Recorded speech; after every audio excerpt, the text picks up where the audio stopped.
you're putting on the weight, Mrs. Dobie, eh? Now, just to tell me, does this hurt? Oh, aye, Doctor. Does it hurt here? Oh, my, that's worst of all. Ah, but that doesn't hurt at all, eh? No, Doctor. Right, well, you can sit up there. How is she, Doctor?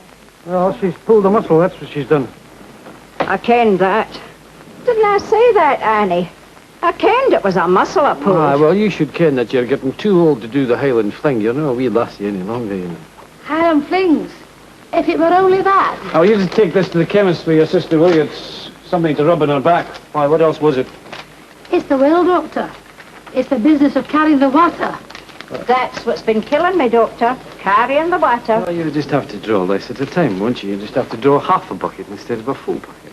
I can't draw any at all. Why not? It's just outside the door, isn't it? Aye, but it's been closed this last fortnight. Well, did the cat fall down? No, it was Dr. Snoddy. He came and slapped a notice on it and closed it. And now we're to go a quarter of a mile to the nearest tap. Half a mile there and back with a full bucket of water. It's a wonder she's no broken in two. Well, there must have his reasons, I suppose. Aye, but 2 weeks and nothing done. Oh, you just stay in your bed, Mrs. Dobie. I'll come back in and see you next week. Thank you, Doctor. There you go. And you asked about the well, Doctor. I will that, aye.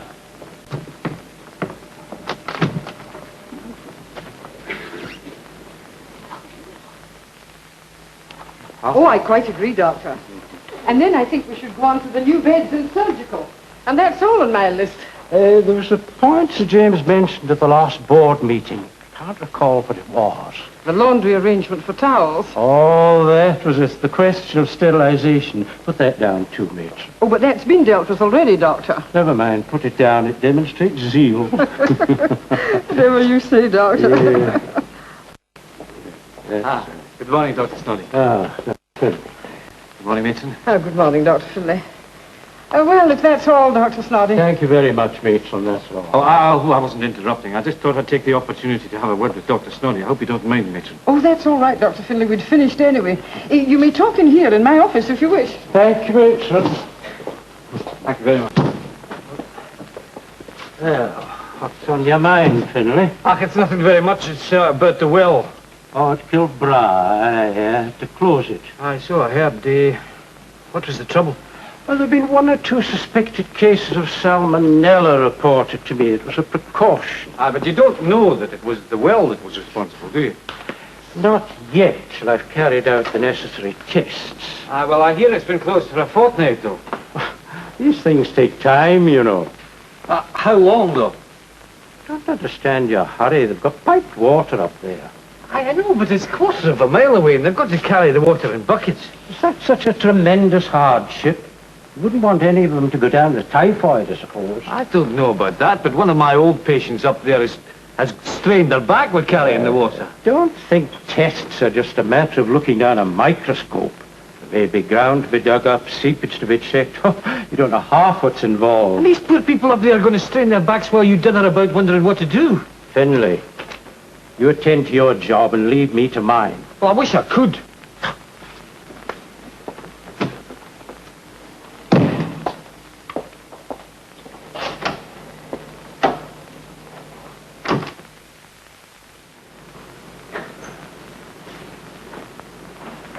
Doctor, is the gout any better? Thank you, Janet.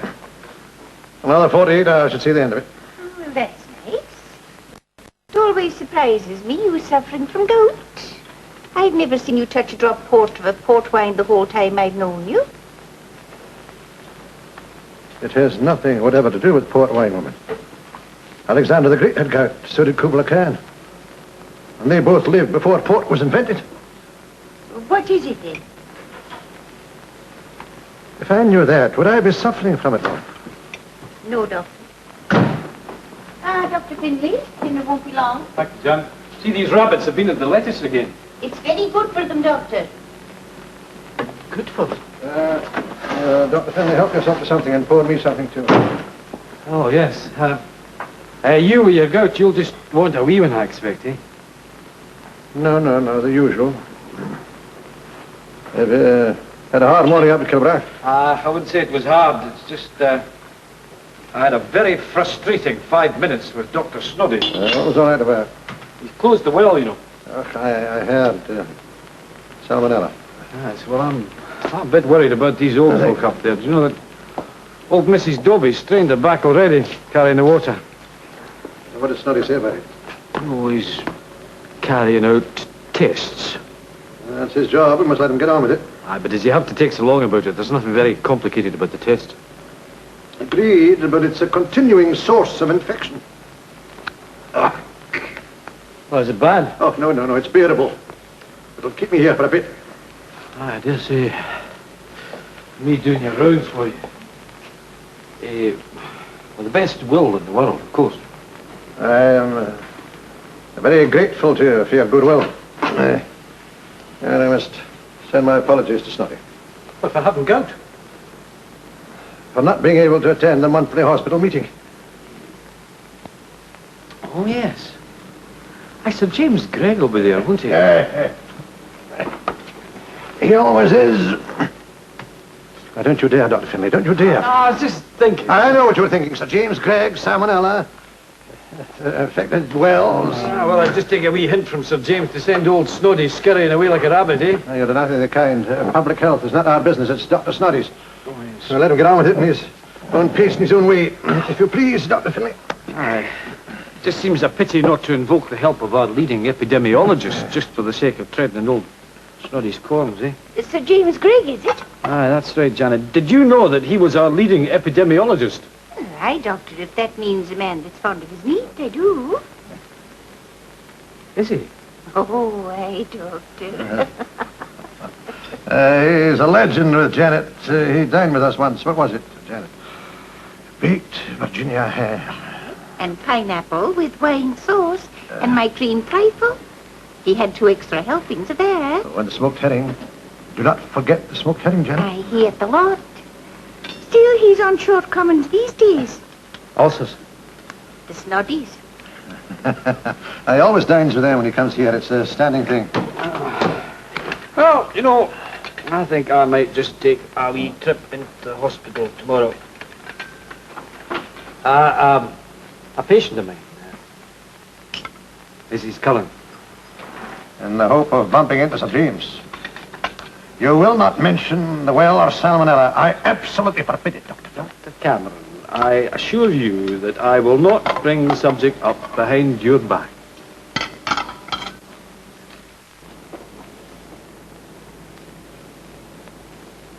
The wee things that were in the ham.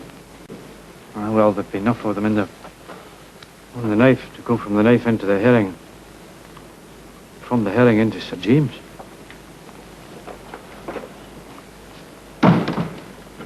Dr. Cameron, allow me to present to you the knife that very nearly killed Sir James Gregg.